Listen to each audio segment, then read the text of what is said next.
Hello, my name is Dan, and welcome to my review of Separate Ways, the DLC for the Resident Evil 4 remake by Capcom Entertainment.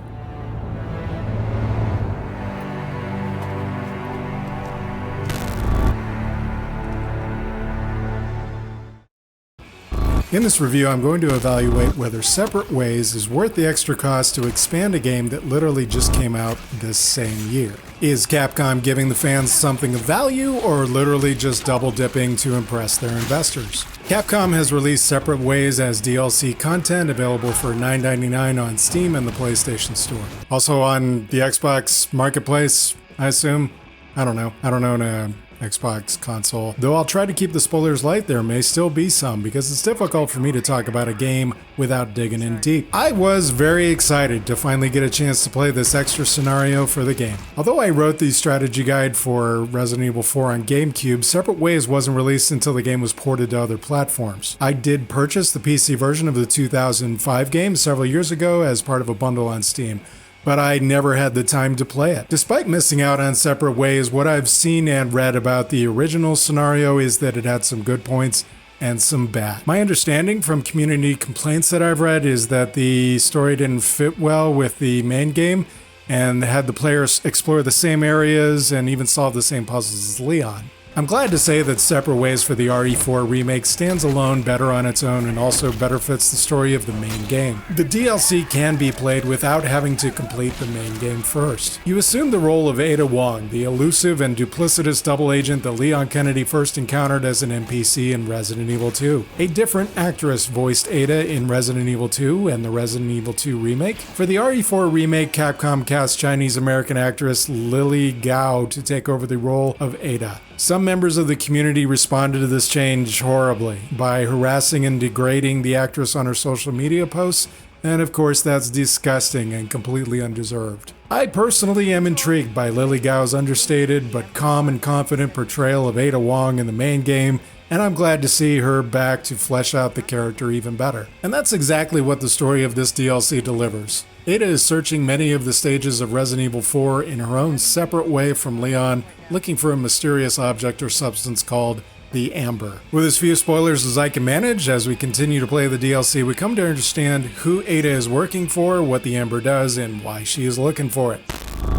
Ada controls and fights very much the same as Leon, but with the exception of her grappling hook. Not only can she use this to quickly traverse levels in areas Leon couldn't, but she can also use it in combat to grapple herself towards opponents to deliver a roundhouse kick. This mechanic is heads and tails better than Leon's melee kick. I can't count all the times in the regular game I shot an enemy in the face and then ran over to try and kick them down, only to get there a couple of frames too late. A charm that Ada can buy from the merchant enables her to use the grappling hook to pull shields out of an enemy's hands. Ada also has a contact lens that allows her to spot grappling areas and also to scan for footprint trails and other clues that later become useful in solving puzzles. The story of Separate Ways in the remake has undergone a massive overhaul, and for the better. The remake scenario starts off with Ada helping Luis escape from Salazar's castle just prior to Leon's arrival in El Pueblo. While exiting, Ada catches the attention of a nemesis-like creature referred to as the Black Robe, a mysterious monster that gets inside Ada's head and makes her hallucinate. The Black Robe creates duplicates of itself that Ada can disperse with a bullet or a knife slash, and the real monster will always show its red eyes before it attacks. The Black Robe pursues Ada, and they have several encounters.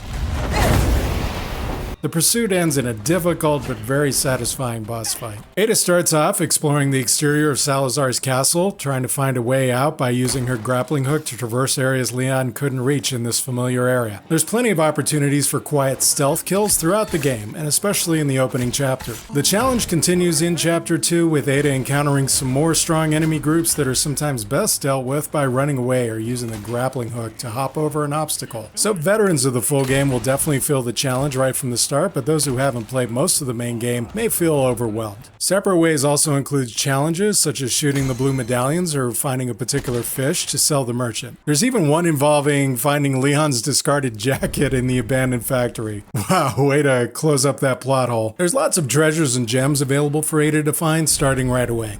There's lots of merchant shops everywhere, in every stage, to let you sell treasures and claim challenge rewards. One tip, most of the small keys are obtained only in the merchant's trade menu. This means you definitely need to complete all of the Merchant's Blue Note challenges. As with the main game, you're better off focusing on upgrading Ada's loadout weapons before buying anything new. Expand your carrying case every opportunity you get because there's so many items to find that you'll want to carry them all. There are a few easy puzzles to solve along the way during chapters 1 through 3. However, in chapter 4, when Ada and Luis return to the castle, you're suddenly subjected to one puzzle after another, with very few clues on how to solve them. The first one wound up being the biggest dick of the bunch, requiring you to find 2 more lithographic stones to solve a tile puzzle. One of the tiles is in the same room, and to find the other, you have to find the merchant nearby. The puzzle tells you where the 2 red tiles go, and the other 2 have markings indicating they're black tiles, but that's it. So I switched the tiles around and I tried putting the umbrella tile on the bottom, but it didn't work. So then I tried the umbrella on the right, and that didn't work either, which left me completely confused. So I kept rearranging the tiles all kinds of ways over and over for 12 minutes, occasionally leaving to search the area in case I missed another clue. But no, I didn't. The thing just didn't work. So I shot it. No, there's no benefit to shooting a puzzle, but it felt good. Then for some unknown reason, when I put the tiles back in this configuration, which I already entered exactly 12 minutes and 20 seconds ago, it opened.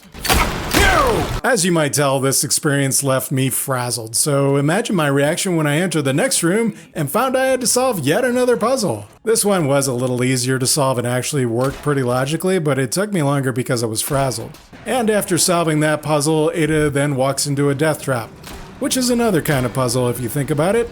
And solving it allows you access to another puzzle, which is also a death trap. You get the idea. To me, it just seems a little unbalanced to be playing chapter after chapter and solve one easy puzzle, sort of a puzzle maybe, and then suddenly have to solve 3 puzzles in a row. All the puzzles. Every puzzle at once. But I was glad the game did provide a little break so I could stroll through the courtyard for a few minutes before finding yet another freaking puzzle to solve. So chapter 4 kinda sucks, and it sticks out like a sore thumb in the overall flow of this scenario. But after that, Ada goes right back to exploring terrifying areas and dealing with a wide variety of enemies, including a few new types exclusive to the DLC. The challenges continue building in tension and excitement as you proceed. No, it's not very scary at all. It's more like an action-packed Resident Evil like the type that we've become accustomed to in more recent years. But Separate Ways provides tons more of the same excitement and fun you find in the main game, but with occasional sudden death situations, the kind that require you to push buttons with the right timing or die. So there is a learning curve and you will die repeatedly in your first game, but after playing a few hours you should build up the survival skills and start fighting extremely well, especially with some weapon upgrades. And experience teaches you to avoid many of the later traps. Like the main game, it just gets more fun the more you play. I completed the scenario in 8 hours and 12 minutes with a B rank.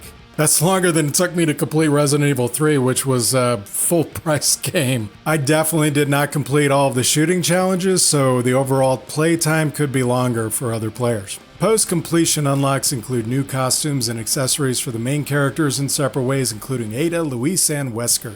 I will definitely play this DLC a few more times to finish quicker and unlock more bonuses. And for that reason, I think the Separate Ways DLC is definitely worth the additional purchase price. It provides extra costumes and unlockable content, and really completes the game by reliving all of the stages and events of RE4 from the perspective of Ada, Luis, and Wesker. If you already own the main game, it's a no-brainer, and if you don't, Separate Ways certainly makes purchasing the set worthwhile. Thanks for watching my review of Separate Ways DLC for RE4 Remake, and enjoy the game.